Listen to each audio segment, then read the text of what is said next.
Hi everyone, this is Rinsi from Groww Malayalam. കഴിഞ്ഞ 122 വർഷങ്ങളിൽ വെച്ച് നോക്കുമ്പോൾ ഈ വർഷത്തെ ഫെബ്രുവരിയാണ് ഏറ്റവും ഹോട്ടസ്റ്റ് ഫെബ്രുവരി ടിൽ നൗ. അപ്പം വെദർ ഫോർകാസ്റ്റേഴ്സ് പറയുന്നത് ഇനിയിപ്പം ഏപ്രിൽ മെയ് അതുപോലെ തന്നെ ജൂണിലും ഇന്ത്യയിൽ റെക്കോർഡ് ചൂടായിരിക്കുന്നതാണ്. പക്ഷേ നമ്മൾ ഇൻവെസ്റ്റേഴ്സിനെ സംബന്ധിച്ചിടത്തോളം എന്താണ്, നമ്മൾ എല്ലാ സിറ്റുവേഷനിലും ഒരു ഓപ്പർച്യൂണിറ്റി ആയിട്ടാണ് നമ്മൾ കാണുന്നത് അല്ലേ. സോ ഈ ഒരു സമ്മർ സീസണിൽ സ്റ്റോക്ക് മാർക്കറ്റിൽ പൊട്ടൻഷ്യൽ ഓപ്പർച്യൂണിറ്റീസിനെ പറ്റി അറിയാൻ വേണ്ടി നമ്മളെല്ലാം എക്സൈറ്റഡ് ആണ് അല്ലേ. അപ്പം ഇന്നത്തെ വീഡിയോയിൽ നമ്മൾ മിഡ് ക്യാപ് സമ്മർ സ്റ്റോക്സിനെ പറ്റി കവർ ചെയ്യുന്നതായിരിക്കും. അതായത് നമുക്കിപ്പോൾ ഈ സഹിക്കാൻ പറ്റാത്ത ചൂടിൽ ഡിമാൻഡ് ക്രിയേറ്റ് ചെയ്യുന്ന മിഡ് ക്യാപ് സ്റ്റോക്കുകൾ. അപ്പം സമ്മർ ടൈമിൽ നോർമലി എനർജി അതുപോലെ പവറിൻ്റെ ഡിമാൻഡ് ഒക്കെ കൂടുന്നുണ്ട്. അതുപോലെ തന്നെ എ സി ഒക്കെ നമ്മൾ കൂടുതലായിട്ട് യൂസ് ചെയ്യുന്നുണ്ട് അല്ലേ. പക്ഷേ ഈ ഒരു സെയിം ടൈമിൽ തന്നെ വേറെ കുറച്ച് കമ്പനികളുടെ സെയിൽസും ബൂസ്റ്റ് ആവുന്നുണ്ട്. അപ്പോൾ അതിനു മുമ്പ് സമ്മർ ടൈമിൽ നിങ്ങൾ ഏറ്റവും കൂടുതൽ കഴിക്കാൻ താല്പര്യമുള്ള എന്താണെന്നുള്ളത് നിങ്ങൾ താഴെ കമൻറ്റ് ചെയ്യുക. അപ്പം നിങ്ങളുടെ ആ ഒരു product Indian stock market listed ആണോ എന്നുള്ളതും കൂടി നിങ്ങൾ താഴെ കമൻറ്റ് ചെയ്യാൻ വേണ്ടിയിട്ട് ശ്രദ്ധിക്കുക. നമുക്ക് മുന്നോട്ടേക്ക് പോകാം. 2023 സമ്മർ സീസണിന് ബെനിഫിറ്റ് ചെയ്യുന്ന രണ്ട് മിഡ് ക്യാപ് സ്റ്റോക്കുകളെ പറ്റി നമ്മൾ ഇന്ന് ഡിസ്കസ് ചെയ്യാൻ പോകുന്നത്. അപ്പോൾ കഴിഞ്ഞ കുറച്ച് വർഷങ്ങൾക്ക് മുമ്പ് ഒരു ഇൻട്രസ്റ്റിംഗ് ആയിട്ടുള്ള ഒരു പഠനം നടത്തിയിട്ടുണ്ടായിരുന്നു. അത് അമേരിക്കൻ ജേർണലിൽ പബ്ലിഷ് ചെയ്തിട്ടുണ്ടായിരുന്നു. അപ്പോൾ റിസർച്ചേഴ്സ് പറയുന്നത് US ഹീറ്റ് വേവ് ഉണ്ടാകുമ്പോൾ എ സിയുടെ ഡിമാൻഡിൽ ഒരു സിഗ്നിഫിക്കൻറ്റ് ഇൻക്രീസ് ഉണ്ടാകുമെന്നാണ്. സോ ഈ ഒരു കോറിലേഷൻ ഇന്ത്യയിലും വരുന്നുണ്ടോ? ശരിക്കും പറഞ്ഞാൽ ഇതിനൊരു ഗ്യാരണ്ടി ഇല്ല. പക്ഷേ എയർ കണ്ടീഷൻ മാനുഫാക്ചേഴ്സിന് ബൂസ്റ്റ് നൽകുന്ന ഒരു വേരിയബിൾ ഫാക്ടർ ഉണ്ട്. ഒന്ന് അഫോർഡബിലിറ്റി കൂടുന്നതും പിന്നെ ക്രെഡിറ്റ് ആക്സസ് നമുക്ക് ഈസി ആയിട്ട് കിട്ടുന്നതും. സോ ഈ ഒരു ഡിമാൻഡ് ട്രെൻഡ് സെയിൽസിലേക്ക് വരുവാണെങ്കിൽ ഏപ്രിൽ ടു ജൂണിൽ ഇന്ത്യയിൽ എ സി മേക്കേഴ്സിന് നല്ലൊരു ക്വാർട്ടർ ആയിരിക്കും. ബൈ ദ വേ, നമ്മൾ സ്റ്റോക്ക് പ്രൈസ് ട്രെൻഡ് നോക്കുകയാണെങ്കിൽ ചില എ സി മേക്കേഴ്സ് ഒക്കെ 2023 ബെഞ്ച് മാർക്ക് ഇൻഡെക്സ് ബീറ്റ് ചെയ്തിട്ടുണ്ട്. അപ്പോൾ ഇന്ന് നമ്മൾ വൺ ഓഫ് ദ ടോപ്പ് പെർഫോമൻസിനെ പറ്റിയിട്ടാണ് ഇന്ന് നമ്മൾ ഡിസ്കസ് ചെയ്യാൻ പോകുന്നത്. അപ്പോൾ ഈ ഒരു company air purifiers, air coolers, water purifiers, cold storage അതുപോലെ സ്പെഷ്യാലിറ്റി പ്രൊഡക്ട്സ് മാനുഫാക്ചറിലെ ഒരു മേജർ പ്ലെയർ തന്നെയാണ്. അപ്പോൾ ഇതുകൂടാതെ അവർ മെക്കാനിക്കൽ, ഇലക്ട്രിക്കൽ, പ്ലംബിംഗ് അതുപോലെ തന്നെ ഫയർ ഫൈറ്റിംഗ് പ്രൊജക്ട് സൊല്യൂഷൻസ് ഒക്കെ പ്രൊവൈഡ് ചെയ്യുന്നവരാണ്. ഇനി അടുത്തൊരു ഇൻട്രസ്റ്റിംഗ് ആയിട്ടുള്ള കാര്യം എന്താണെന്ന് വെച്ചിട്ടുണ്ടെങ്കിൽ കഴിഞ്ഞ 75 വർഷത്തിൽ മേക്ക് ഇൻ ഇന്ത്യയിലെ ഒരേ ഒരു ഇന്ത്യൻ MNC ആണ്. കൂടാതെ ഇന്ത്യയിലെ എയർ കണ്ടീഷനിങ് അതുപോലെ തന്നെ കൊമേഴ്ഷ്യൽ റെഫ്രിജറേഷനിലെ largest after sale service provider ആണ്. ഇനിയും നിങ്ങൾക്ക് മനസ്സിലായിട്ടില്ലെങ്കിൽ ഞാൻ ഒരു ക്ലൂവും കൂടി പറയാം. ഈ വേനൽക്കാലത്ത് ഏറ്റവും ആപ്റ്റ് ആയിട്ടുള്ള ഒരു ടാഗ് ലൈൻ ഉള്ളവരാണ് ഇവർ. Happiness is A fast cooling AC. ഇപ്പം നിങ്ങൾക്ക് കിട്ടിയോ? അപ്പോൾ നിങ്ങളിപ്പോൾ ഓൾറെഡി ഗസ് ചെയ്തിട്ടുണ്ടാവും അല്ലേ. അപ്പോൾ നമ്മൾ ബ്ലൂ സ്റ്റാർ ലിമിറ്റഡിനെ പറ്റിയാണ് സംസാരിക്കുന്നത്. അപ്പോൾ ബ്ലൂ സ്റ്റാറിന് 3 ബിസിനസ് സെഗ്മെന്റിലാണ് അവർ ഓപ്പറേറ്റ് ചെയ്തത്. ആദ്യത്തെ സെഗ്മെന്റിൽ വരുന്നതാണ് ഇലക്ട്രോ മെക്കാനിക്കൽ പ്രോജക്ട്സ് അതുപോലെ തന്നെ കൊമേഴ്ഷ്യൽ എയർ കണ്ടീഷനിങ് സിസ്റ്റംസ് അതുപോലെ തന്നെ ബിൽഡിങ്സ്, ഫാക്ടറി അതുപോലെ infrastructure related electro mechanical projects ആണ് കമ്പനി എക്സിക്യൂട്ട് ചെയ്യുന്നത്. രണ്ടാമത്തെ സെഗ്മെന്റിൽ വരുന്നതാണ് unitary products like room ACs, refrigerators, air coolers ഒക്കെ. ലാസ്റ്റ് മൂന്നാമത്തെ സെഗ്മെന്റിൽ വരുന്നതാണ് പ്രൊഫഷണൽ ഇലക്ട്രോണിക്സ് അതുപോലെ തന്നെ industrial system. Company health care equipments manufacture ചെയ്യുന്നുണ്ട്, ലൈക്ക് ഇപ്പോൾ MRI, CT സ്കാനേഴ്സ് ഒക്കെ. അപ്പോൾ ഇതിൻ്റെ കൂടെ ഈ ഒരു സെഗ്മെന്റിന് കീഴിൽ കമ്പനി കമ്മ്യൂണിക്കേഷൻ എക്യുപ്മെന്റ് അതുപോലെ ഡാറ്റ സെക്യൂരിറ്റി സൊല്യൂഷൻസും പ്രൊവൈഡ് ചെയ്യുന്നുണ്ട്. അപ്പോൾ റീസെന്റ് ക്വാർട്ടറിൽ നമ്മൾ നോക്കുകയാണെങ്കിൽ എല്ലാ ബിസിനസ് സെഗ്മെന്റും ശക്തമായിട്ടൊരു വളർച്ച കമ്പനിക്ക് നൽകിയിട്ടുണ്ട്. ഇപ്പോൾ രാജ്യത്തിലെ ഇക്കണോമിക് കണ്ടീഷൻ അതുപോലെ ഇൻഫ്രാസ്ട്രക്ചർ ഡെവലപ്മെന്റ് കാരണം ബ്ലൂ സ്റ്റാറിന്റെ ഡീലേഴ്സ് ഒക്കെ സ്ട്രോങ് ഡിമാൻഡാണ് ആന്റിസിപ്പേറ്റ് ചെയ്യുന്നുണ്ട്. അപ്പം ഇൻഡസ്ട്രി ഡാറ്റ പ്രകാരം റൂം എയർ കണ്ടീഷൻസിന് സെയിൽ ഈ വർഷം 15 മുതൽ 20% വളരും എന്നാണ് എക്സ്പെക്ട് ചെയ്യുന്നത്. അപ്പോൾ ഇന്ത്യയിൽ റൂം എയർ കണ്ടീഷന് ഗ്രോത്ത് ഓപ്പർച്യൂണിറ്റി ഉണ്ട്. അതുപോലെ തന്നെ മിഡിൽ ക്ലാസ് വളരുന്ന ഒരു ഇമ്പോർട്ടൻറ്റ് ഫാക്ടർ തന്നെയാണ്. പക്ഷേ അതിലും ഒരു ഇമ്പോർട്ടൻറ്റ് ഫാക്ടർ എന്താണെന്ന് വെച്ചിട്ടുണ്ടെങ്കിൽ ഇന്ത്യയിൽ AC പെനിട്രേഷൻ ആണ്. അതായത് ബാക്കിയുള്ള രാജ്യങ്ങളിൽ നമ്മൾ നോക്കുകയാണെങ്കിൽ കോമ്പറ്റീഷൻ കുറവാണ്. അപ്പോൾ അതുകൊണ്ട് തന്നെ AC മാനുഫാക്ചേഴ്സിനുള്ളൊരു മാർക്കറ്റ് വലുത് തന്നെയാണ്. ഇന്ത്യയിലെ AC മാർക്കറ്റിൽ ഡൊമസ്റ്റിക് അതുപോലെ ഇന്റർനാഷണൽ പ്ലേയേഴ്സ് ഡോമിനേറ്റ് ചെയ്യുന്നുണ്ട്. അപ്പോൾ ഇതിൽ വോൾട്ടാസ് ആണ് മേജർ പ്ലെയർ വിത്ത് 21%. അതുപോലെ തന്നെ ബ്ലൂ സ്റ്റാറിന് നല്ലൊരു ശതമാനമാണ് ഉള്ളത്. അപ്പോൾ റൂം AC സെഗ്മെന്റിൽ 13.3% ബ്ലൂ സ്റ്റാർ പെട്ടെന്ന് വളരുന്നുണ്ട്. അപ്പം ഇവരുടെ മാനേജേഴ്സ് പറയുന്നത് 2025 ആകുമ്പോഴേക്കും മാർക്കറ്റ് ഷെയർ 25% ആയിട്ട് ഇൻക്രീസ് ചെയ്യും എന്നാണ്. അപ്പോൾ ഹിസ്റ്റോറിക്കൽ നമ്മൾ നോക്കുകയാണെങ്കിൽ ഫസ്റ്റ് അതുപോലെ തന്നെ ഫോർത്ത് ക്വാർട്ടർ ആണ് കമ്പനിയുടെ വലിയ ക്വാർട്ടർ ആയിട്ട് കാണുന്നത്. അപ്പോൾ കാരണം നമ്മുടെ രാജ്യത്തെ നോർത്തേൺ പാർട്ടിലെ ക്ലൈമറ്റിക് കണ്ടീഷൻസ് കാരണമാണ്. അപ്പോൾ അതുകൊണ്ട് തന്നെ കമ്പനി അവരുടെ പ്രൊഡക്റ്റിൽ raw material lead time tackle ചെയ്യണമെങ്കിൽ കമ്പനി ഒരു adequate raw material stock maintain ചെയ്യണം. അപ്പോൾ ലീഡ് ടൈം എന്ന് പറഞ്ഞാൽ എന്താണ്? പ്രൊഡക്റ്റ് ഉണ്ടാക്കി ആ ഒരു പ്രൊഡക്റ്റ് കസ്റ്റമേഴ്സിലേക്ക് ഡെലിവർ ചെയ്യാൻ വേണ്ടി എടുക്കുന്ന ടൈമിനാണ് നമ്മൾ ലീഡ് ടൈം എന്ന് നമ്മൾ പറയുന്നത്. കമ്പനിക്ക് മാർക്കറ്റ് ഷെയർ പെട്ടെന്ന് നേടിയെടുക്കണമെങ്കിൽ അവരവരുടെ മാനുഫാക്ചറിങ് കുറച്ചും കൂടി സ്കെയിൽ ചെയ്യണം. അപ്പോൾ അതുകൊണ്ട് തന്നെ ബ്ലൂ സ്റ്റാർ പുതിയ മാനുഫാക്ചറിങ് പ്ലാന്റ് ചെന്നൈയിൽ സെറ്റ് ചെയ്തിട്ടുണ്ട്. അപ്പം ഇത് റെഡി ആകുമ്പോൾ കമ്പനിയുടെ കോസ്റ്റ് ഒപ്റ്റിമൈസേഷൻ അതുപോലെ ഇൻവെന്ററി ഡേയ്സ് മാനേജ് ചെയ്യാൻ വേണ്ടിയിട്ട് സപ്പോർട്ട് ചെയ്യും. ഈ ഒരു പ്ലാനിൽ ലൊക്കേഷൻ വരുന്നത് സൗത്ത് ഇന്ത്യയിലാണ്. അപ്പോൾ അതുകൊണ്ട് തന്നെ കമ്പനി ഇവിടെയുള്ള മാർക്കറ്റ് അവരുടെ പ്രസൻസ് നല്ല രീതിയിൽ കൊണ്ടുവരാൻ വേണ്ടിയിട്ട് സാധിക്കും. അതുപോലെ തന്നെ അവർക്ക് ട്രാൻസ്പോർട്ടേഷൻ അതുപോലെ ലോജിസ്റ്റിക് കോസ്റ്റ് കുറയ്ക്കാൻ വേണ്ടിയിട്ട് വേണ്ടിയിട്ടും സാധിക്കും. പക്ഷേ ഈ ഒരു കറണ്ട് ഫൈനാൻഷ്യൽ ഇയറിൽ ബ്ലൂ സ്റ്റാറിന്റെ ബാലൻസ് ഷീറ്റിൽ ഫസ്റ്റ് 4 മാസം നമ്മൾ നോക്കുകയാണെങ്കിൽ നല്ലൊരു ഗെയിൻ കണ്ടിട്ടുണ്ട്. അപ്പോൾ ഇവരുടെ ഡെറ്റ് ലാസ്റ്റ് ഇയറിൽ വെച്ച് നോക്കുമ്പോൾ 9 മന്ത്സ് വെച്ച് നമ്മൾ കമ്പയർ ചെയ്യുമ്പോൾ ഡബിൾ ആയിട്ടുണ്ട്. സോ ഇൻവെസ്റ്റേഴ്സ് ഗ്രോത്തിന്റെ കൂടെ തന്നെ കമ്പനിയുടെ ഡെറ്റ് ലെവലും കൂടി മോണിറ്റർ ചെയ്യണം. ഇനി അടുത്തൊരു അപ്ഡേറ്റ് എന്താണെന്ന് വെച്ചിട്ടുണ്ടെങ്കിൽ കമ്പനി റീസെന്റ് ഗവൺമെന്റ് അടുത്ത് നിന്ന് റെയിൽവേ ഇലക്ട്രിഫിക്കേഷൻ ഓർഡർ വിൻ ചെയ്തിട്ടുണ്ടായിരുന്നു.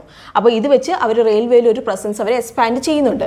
ഇപ്പോൾ നമ്മൾ കമ്പനിയുടെ ഷെയർ ഹോൾഡിംഗ്സ് നോക്കുകയാണെങ്കിൽ ലാസ്റ്റ് 2 ക്വാർട്ടറിൽ DII അവരുടെ സ്റ്റേക്ക് കൂട്ടിയിട്ടുണ്ട്. അതേ സമയത്ത് FIS കുറച്ചിട്ടുമുണ്ട്. അപ്പോൾ കമ്പനിയുടെ പ്രൊമോട്ടർ സ്റ്റേക്ക് വരുന്നത് 38.79% ആണ്. ഇനി ബ്ലൂ സ്റ്റാറിന്റെ ഫൈനാൻഷ്യൽസ് അവരുടെ കോമ്പറ്റേറ്റേഴ്സ് ആയി വോൾട്ടാസ് ആയിട്ട് നമുക്ക് കമ്പയർ ചെയ്യാം. അപ്പോൾ ബ്ലൂ സ്റ്റാറിന്റെ മാർക്കറ്റ് ക്യാപ്പ് വരുന്നത് വോൾട്ടാസിന്റെ മാർക്കറ്റ് ക്യാപ്പിനേക്കാളും ഓൾമോസ്റ്റ് പകുതിയാണ്. അപ്പോൾ ഡെറ്റ് ടു ഇക്വിറ്റി ഒഴിച്ച് നമ്മൾ നോക്കുകയാണെങ്കിൽ വോൾട്ടാസിനേക്കാളും ബെറ്റർ ആയിട്ടുള്ള ഫൈനാൻഷ്യൽ ടേംസിലാണ് ഇവർ പെർഫോം ചെയ്യുന്നത്. ലൈക്ക് ഇപ്പോൾ PE, ROE, റിട്ടേൺസ് ഒക്കെ. അപ്പോൾ ബ്ലൂ സ്റ്റാറിന്റെ high return on equity ratio ആയ 17.49% ഇൻഡിക്കേറ്റ് ചെയ്യുന്ന കമ്പനി ഷെയർ ഹോൾഡേഴ്സിന്റെ ഇൻവെസ്റ്റേഴ്സിന് സ്ട്രോങ് പ്രോഫിറ്റ് ഏൺ ചെയ്യുന്നുണ്ടെന്നാണ്. സോ ഇതായിരുന്നു ബ്ലൂ സ്റ്റാറിനെ പറ്റിയിട്ട് നമുക്ക് പറയാനുള്ളത്. ഇനി നിങ്ങളോടുള്ള ഒരു ക്വസ്റ്റ്യൻ ആണ്, നിങ്ങളുടെ വീട്ടിൽ ഏത് കമ്പനിയുടെ AC ആണ് നിങ്ങൾ ഇൻസ്റ്റാൾ ചെയ്തേക്കുന്നത്? അപ്പോൾ അത് നിങ്ങൾ താഴെ കമൻറ്റ് ചെയ്യാം. അങ്ങനെയെങ്കിൽ ഇനി നമുക്ക് ഇന്നത്തെ നമ്മുടെ സെക്കൻഡ് കമ്പനി ഏതാണെന്നുള്ളത് നോക്കാം. അപ്പോൾ നിങ്ങൾ ഡെർമിക്കൂളിൻ്റെ പരസ്യം നിങ്ങൾ ഓർക്കുന്നുണ്ടോ? അപ്പോൾ ഡെർമിക്കൂളിൻ്റെ പരസ്യം വരുമ്പം തമാശയ്ക്ക് ആ ഒരു ടൈമിൽ നമ്മൾ പറയായിരുന്നു സമ്മർ സീസണൊക്കെ തുടങ്ങിയല്ലോ എന്ന്. അപ്പോൾ ബൈ ദ വേ നമ്മൾ ബ്ലൂ സ്റ്റാർ ACനെ പറ്റി ജസ്റ്റ് സംസാരിച്ചതേ ഉള്ളൂ. പക്ഷേ എല്ലാവർക്കും അഫോർഡ് ചെയ്യാൻ പറ്റുന്ന ഒരു AC ഉണ്ട്, ലോകത്തെ ഏറ്റവും ചെറിയ AC നവരത്ന കൂൾ. അപ്പോൾ പഴയ ഓർമ്മകളൊക്കെ നിങ്ങൾക്ക് വരുന്നുണ്ടാവും അല്ലേ? സോ നമ്മുടെ അടുത്ത കമ്പനി ഈ 2 ബ്രാൻഡുകളെ അഡോപ്റ്റ് ചെയ്യുന്നുണ്ട്. അതുപോലെ തന്നെ നമ്മുടെ വീടുകളിൽ ഉപയോഗിക്കുന്ന വേറെ പല ബ്രാൻഡുകളും ഇവർക്കുണ്ട്, ലൈക്ക് ഇപ്പോൾ ബോറോ പ്ലസ് ഒക്കെ. സോ ഇന്നത്തെ നമ്മുടെ കമ്പനിയാണ് ഇമാമി ലിമിറ്റഡ്. അപ്പോൾ ഇമാമി വലിയ ബ്രാൻഡുകളൊക്കെ ഓൺ ചെയ്യുന്നുണ്ട്, ലൈക്ക് ഇപ്പോൾ Boro Plus, Navratna, Fair and Handsome ഒക്കെ. സോ ഇവരുടെ സമ്മർ പ്രൊഡക്റ്റ് പോർട്ട്ഫോളിയോ ഈ ഒരു സമ്മർ ടൈമിൽ അവരുടെ സെയിൽസ് ബൂസ്റ്റ് ചെയ്യാൻ വേണ്ടി കാരണമാകുന്നുണ്ട്. ഇപ്പം അവരുടെ നവരത്ന കൂൾ ഓയിൽ ആയിക്കോട്ടെ, അല്ലെങ്കിൽ ഇപ്പോൾ നവരത്ന കൂൾ ടാൽക്ക്, അല്ലെങ്കിൽ ഡെർമി കൂൾ ഒക്കെ ആയിക്കോട്ടെ, ഇതിലേക്ക് അത് കോൺട്രിബ്യൂട്ട് ചെയ്യുന്നുണ്ട്. കഴിഞ്ഞ വർഷത്തിലെ ഫസ്റ്റ് ക്വാർട്ടർ റിസൾട്ട് നമ്മൾ നോക്കുകയാണെങ്കിൽ ഇമാമി നവരത്ന ബ്രാൻഡ് സെയിൽസ് 21% വളർന്നിട്ടുണ്ട്. അപ്പോൾ ഈ ഒരു സെയിം ക്വാർട്ടറിൽ ഡെർമി കൂൾ കമ്പനിയുടെ ടോട്ടൽ ഡൊമസ്റ്റിക് സെയിൽസിലേക്ക് 8% കോൺട്രിബ്യൂട്ട് ചെയ്തിട്ടുണ്ട്. അപ്പോൾ അതുകൊണ്ട് തന്നെ സമ്മർ ടൈമിൽ ഇമാമി സമ്മർ പ്രൊഡക്ട്സിന് ഇമ്പോർട്ടൻ്റ് തന്നെയാണ്. അതുപോലെ തന്നെ കമ്പനിയുടെ ഓവറോൾ സെയിൽസ് ഗ്രോത്തിന് ഇമ്പോർട്ടൻ്റ് ആണ്. അപ്പോൾ ഇമാമി അവരുടെ എല്ലാ കാറ്റഗറിയിലും മാർക്കറ്റ് ലീഡർഷിപ്പ് ഹോൾഡ് ചെയ്യുന്നുണ്ട്. അപ്പോൾ Navratna cool oil 66%, fair and handsome 64%, Navratna and Dermicool രണ്ടും കൂടി കമ്പൈൻ ചെയ്ത് 45% ഹോൾഡ് ചെയ്യുന്നുണ്ട്. ഇത് മാത്രമല്ല ഇമാമിയുടെ ടോപ്പ് 5 പ്രൊഡക്ട്സ് അവരുടെ കോമ്പറ്റീവ് ബ്രാൻഡ്സിന്റെ മാർക്കറ്റ് ഷെയർ ആയിട്ട് കമ്പയർ ചെയ്യുകയാണെങ്കിൽ അവിടെ വലിയൊരു ഗ്യാപ്പാണുള്ളത്. അപ്പോൾ 300-ലധികം പ്രൊഡക്ട്സ് 60-ലധികം രാജ്യങ്ങളിൽ സപ്ലൈ ചെയ്യുന്നുണ്ട്. അപ്പോൾ ഇന്ത്യയിൽ അവർക്ക് 7 മാനുഫാക്ചറിംഗ് യൂണിറ്റ്സ് ആണുള്ളത്. അതുപോലെ തന്നെ ബംഗ്ലാദേശ് ഒരു മാനുഫാക്ചറിംഗ് യൂണിറ്റും. അപ്പോൾ ഇതുകൂടാതെ കമ്പനിക്ക് 30 തേർഡ് പാർട്ടി മാനുഫാക്ചറിംഗ് യൂണിറ്റ്സ് ആണ് ഇന്ത്യയിലുള്ളത്. അപ്പോൾ ഇമാമിക്ക് ഓർഗാനിക് ഗ്രോത്തിൻ്റെ ഒപ്പം തന്നെ ഇൻഓർഗാനിക് ഗ്രോത്തിലും ഫോക്കസ് ഉണ്ട്. അപ്പോൾ ഇമാമി, ഡെർമിക്കൂൾ, ക്രീം 21 ഒക്കെ അക്വയർ ചെയ്തിട്ടുണ്ട്. ഇപ്പം ഇത് കമ്പനിയുടെ ബ്രാൻഡിൻ്റെ മാറ്റർ ആണ്, അതുപോലെ തന്നെ അവരുടെ പ്രൊഡക്റ്റിൻ്റെയും. പക്ഷേ ഒരു FMCG കമ്പനിക്ക് വളരണമെങ്കിൽ അവർക്ക് സ്ട്രോങ് ഡിസ്ട്രിബ്യൂഷൻ നെറ്റ്വർക്ക് വേണം. അപ്പോൾ ഇമാമിക്ക് ഇന്ത്യയിൽ 4.9 മില്യൺ റീറ്റെയിൽ ഔട്ട്ലെറ്റ്സ് ആണുള്ളത്. അപ്പോൾ കമ്പനിയുടെ പ്രൊഡക്ട്സ് 9.4 മില്യൺ ഔട്ട്ലെറ്റ്സിൽ വിൽക്കുന്നുണ്ട്. സോ ഇത് വെച്ച് തന്നെ കമ്പനിക്ക് ഇന്ത്യയിൽ പകുതി റൂറൽ ഏരിയാസ് കവർ ചെയ്യാം. അപ്പോൾ ഇതുകൂടാതെ കമ്പനി ഇപ്പം ഇ-കൊമേഴ്സ് വെബ്സൈറ്റിലും ആക്റ്റീവ് ആണ്. അതുപോലെ തന്നെ B2B പ്ലാറ്റ്ഫോം ലൈക്ക് ഇപ്പോൾ ജിയോ മാർട്ടിലൊക്കെ ഉണ്ട്. അപ്പോൾ അതുകൊണ്ട് തന്നെ അവർക്ക് ഓൺലൈൻ പ്രസൻസ് സ്ട്രെങ്തൻ ചെയ്യാൻ വേണ്ടിയിട്ട് പറ്റും. ഫൈനാൻഷ്യൽ 2024 കമ്പനിക്ക് 50,000-ലധികം ടൗൺ കവർ ചെയ്യണം, അതായത് സൂപ്പർ മാർക്കറ്റ്സ് അതുപോലെ ഹൈപ്പർ മാർക്കറ്റ്സ് അവരുടെ ബിസിനസ് വളർത്താൻ വേണ്ടി. ഇതിൽ നിന്ന് കമ്പനിക്ക് അവരുടെ ഓൺലൈൻ മോഡലിലെ പ്രസൻസ് എസ്റ്റാബ്ലിഷ് ചെയ്യാൻ വേണ്ടിയിട്ടാണ് അവർ ഫോക്കസ് ചെയ്യുന്നത്. ഇനി കമ്പനിയുടെ സെയിൽസ് നമ്പറിലേക്ക് നമ്മൾ നോക്കിയപ്പോൾ കുറച്ച് ഇൻട്രസ്റ്റിംഗ് ആയിട്ടുള്ള കുറച്ച് കാര്യങ്ങൾ ഇവിടെ ഉണ്ട്. അപ്പോൾ ഫൈനാൻഷ്യൽ 2023 ക്വാർട്ടർ 3 ഇമാമിയുടെ ഡൊമസ്റ്റിക് ബിസിനസ് ജസ്റ്റ് 1% വളർന്നേക്കുന്നത് ലാസ്റ്റ് ഇയർ ക്വാർട്ടർ 3 വെച്ച് നമ്മൾ നോക്കുമ്പോൾ. അപ്പോൾ മാനേജ്മെന്റ് പറഞ്ഞത് ഈ ഒരു പീരീഡിൽ അവരുടെ പ്രൊഡക്ട്സുകൾ ഡിമാൻഡൊക്കെ മ്യൂട്ട് ചെയ്തേക്കുമായിരുന്നു. അതായത് മെയിൻലി ഹൈ ഇൻഫ്ലേഷൻ കാരണം റൂറൽ ഏരിയയിലേക്ക് ഡിമാൻഡ് മോശമായിട്ട് ബാധിച്ചിട്ടുണ്ടായിരുന്നു. സെക്കൻഡ്ലി അവരുടെ ഇന്റർനാഷണൽ ബിസിനസ് 7% വളർന്നു. ഇന്ത്യയിൽ നിന്ന് പ്രൊഡക്ട്സ് ഒക്കെ സോഴ്സ് ചെയ്യുന്നതിന് പകരം കമ്പനി ഇന്റർനാഷണൽ ജോഗ്രഫി ലൈക്ക് ഇപ്പോൾ ബംഗ്ലാദേശ്, ജർമ്മനി, ശ്രീലങ്ക എന്നൊക്കെ ലോക്കൽ മാനുഫാക്ചറിംഗ് സ്റ്റാർട്ട് ചെയ്തു. സോ ഇതുവഴി അവരുടെ മാർജിൻ എക്സ്പാൻഡ് ചെയ്യാൻ വേണ്ടിയിട്ട് സാധിക്കും. പക്ഷേ ഇമാമിയുടെ ഒരു ഫാക്ടറിയിൽ മെയിൻ്റെനൻസ് അൺപ്ലാൻഡ് ആയതുകൊണ്ട് അവർക്ക് പ്രൊഡക്ട്സ് സപ്ലൈ ചെയ്യാൻ വേണ്ടിയിട്ട് സാധിച്ചിരുന്നില്ല. അപ്പോൾ അതുകൊണ്ട് തന്നെ ഫൈനാൻഷ്യൽ 2023 ക്വാർട്ടർ 3 അവരുടെ ഇന്റർനാഷണൽ ബിസിനസ് ഒക്കെ ചുരുങ്ങി. പക്ഷേ മാനേജ്മെന്റ് വരും ക്വാർട്ടറിൽ international business segment double digit growth ഉണ്ടാകുമെന്നൊരു കോൺഫിഡൻസ് അവർക്കുണ്ട്. അപ്പം ടോട്ടൽ സെയിൽസ് അതുപോലെ തന്നെ പ്രോഫിറ്റ് നമ്പേഴ്സ് നമ്മൾ നോക്കുകയാണെങ്കിൽ ഇമാമിയുടെ റവന്യൂ 1% വളർന്നിട്ടുണ്ട്. അതുപോലെ തന്നെ നമ്മൾ നോക്കുകയാണെങ്കിൽ ക്വാർട്ടർ ഓൺ ക്വാർട്ടർ ബേസിൽ പ്രോഫിറ്റ് 8% പെർസെൻറ്റേജും. അപ്പോൾ ഇതിനൊക്കെ ഉപരിയായിട്ട് കമ്പനിയുടെ മാർജിൻ 600 ബേസിക് പോയിന്റ്സ് എക്സ്പാൻഡ് ചെയ്തിട്ടുണ്ട്. ഫൈനാൻഷ്യൽ 2022 നമ്പേഴ്സ് നമ്മൾ നോക്കുകയാണെങ്കിൽ ഇയർ ഓൺ ഇയർ കമ്പനിയുടെ പ്രോഫിറ്റ് 85% വളർന്നിട്ടുണ്ട്. അപ്പോൾ ഇതൊരു ലോ ബേസ് എഫക്റ്റ് അല്ല. കമ്പനിയുടെ numbers financial year 2018 to financial 2020 കുറവായിരുന്നു. അപ്പോൾ ഇമാമിയുടെ മെജോറിറ്റി ഗ്രോത്ത് വന്നേക്കുന്നത് ലാസ്റ്റ് 2 ഫൈനാൻഷ്യൽ ഇയറിന് മാത്രമാണ്. അപ്പോൾ ഫൈനാൻഷ്യൽ ഇയർ 2022 കമ്പനിയുടെ സ്ട്രോങ് പെർഫോമൻസ് അവിടെ സ്മാർട്ട് അതുപോലെ സ്ട്രാറ്റജിക് അക്വിസിഷൻ കാരണമാണ്. അപ്പം കമ്പനിയുടെ ബാലൻസ് ഷീറ്റ് നമ്മൾ നോക്കുകയാണെങ്കിൽ കമ്പനി നല്ല രീതിയിൽ തന്നെ അവരുടെ ഡെറ്റ് കുറയ്ക്കുന്നുണ്ട്. അതേസമയത്ത് ബാക്കിയുള്ളവർ അവരുടെ റിസർവ്സ് കൂട്ടാനാണ് നോക്കുന്നത്. അപ്പോൾ ഇതവരുടെ സ്ട്രോങ് ഇക്കണോമിക് സ്റ്റാറ്റസ് തന്നെയാണ് കാണിക്കുന്നത്. അപ്പോൾ ഇതിൻ്റെ മീനിങ് എന്താണ്? അവർ വെൽ പൊസിഷൻഡ് ആണെന്നാണ്. അപ്പം FMCG കമ്പനികൾക്ക് ഫാസ്റ്റ് മൂവിങ് കൺസ്യൂമർ ഗുഡ്സ് അല്ലെങ്കിൽ ഇപ്പം വർക്കിംഗ് ക്യാപിറ്റൽ മാനേജ്മെന്റ് ഒക്കെ വളരെ ഇമ്പോർട്ടൻ്റ് ആണ്.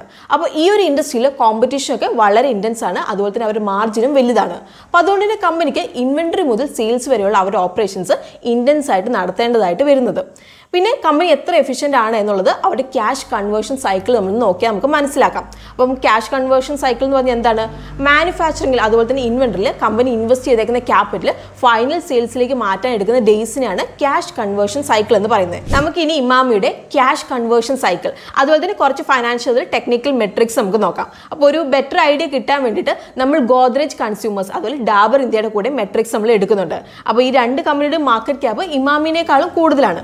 പക്ഷേ അവർ സെയിം പേഴ്സണൽ കെയർ പ്രൊഡക്റ്റ് സെഗ്മെന്റിലാണ് കോമ്പീറ്റ് ചെയ്യുന്നത്. അപ്പോൾ ഇമാമിയുടെ ROE അതായത് റിട്ടേൺ ഓൺ ഇക്വിറ്റി അവരുടെ കോമ്പറ്റേറ്റേഴ്സിനേക്കാളും ഡബിൾ ആണ്. അപ്പം വാല്യൂഷൻ്റെ ടേംസിൽ നമ്മൾ നോക്കുകയാണെങ്കിൽ അവർ കോമ്പറ്റേറ്റേഴ്സിനെ വെച്ച് നോക്കുമ്പോൾ ഇമാമിക്ക് ലോവർ PE ആണുള്ളത്. അപ്പോൾ ഇത് സജസ്റ്റ് ചെയ്യുന്നത് എന്താണ്? ഇവർ അണ്ടർ വാല്യൂഡ് ആണെന്നാണ്. ഇതായിരുന്നു ഇന്നത്തെ നമ്മുടെ വീഡിയോ. സോ നിങ്ങളുടെ പോർട്ട്ഫോളിയോയിൽ ഏതൊക്കെ സ്റ്റോക്സ് ആണ് ഈ ഒരു സമ്മർ സീസണിൽ ബെനിഫിറ്റ് ചെയ്യുന്നതെന്നുള്ളത് നിങ്ങൾ താഴെ കമൻറ്റ് ചെയ്യാൻ വേണ്ടിയിട്ട് നിങ്ങൾ ശ്രദ്ധിക്കണം. അപ്പം നമ്മളിവിടെ ഒരു കാര്യം കൂടി നമ്മൾ ഓർമ്മിപ്പിക്കുകയാണ്. ഇന്നത്തെ വീഡിയോ നമ്മൾ ഫുള്ളി എഡ്യൂക്കേഷണൽ പർപ്പസിനാണ് നമ്മൾ കവർ ചെയ്തിരിക്കുന്നത്. ഇതൊരു ബയോ സെൽ റെക്കമെൻഡേഷൻ അല്ല. സോ വീഡിയോ നിങ്ങൾക്ക് ഇഷ്ടമായിട്ടുണ്ടെങ്കിൽ വീഡിയോ നിങ്ങൾ ലൈക്ക് ചെയ്യണം. അതുപോലെ തന്നെ നമ്മൾ ചാനൽ കോണ്ടന്റ് ഒക്കെ നിങ്ങൾക്ക് ഇഷ്ടമാവുന്നുണ്ടെങ്കിൽ ചാനലും കൂടി ഒന്ന് സബ്സ്ക്രൈബ് ചെയ്യാൻ വേണ്ടിയിട്ട് മറക്കണ്ട. സോ നമുക്ക് ഇതുപോലെയുള്ള ലേറ്റസ്റ്റ് മാർക്കറ്റ് അപ്ഡേറ്റ്സ് അതുപോലെ ഇൻഫോർമേറ്റീവ് ക്വാളിറ്റി വീഡിയോസ് ഒക്കെ ആയിട്ട് വീണ്ടും കാണാം. അതുവരെ take care, happy investing and buy from Rinsing.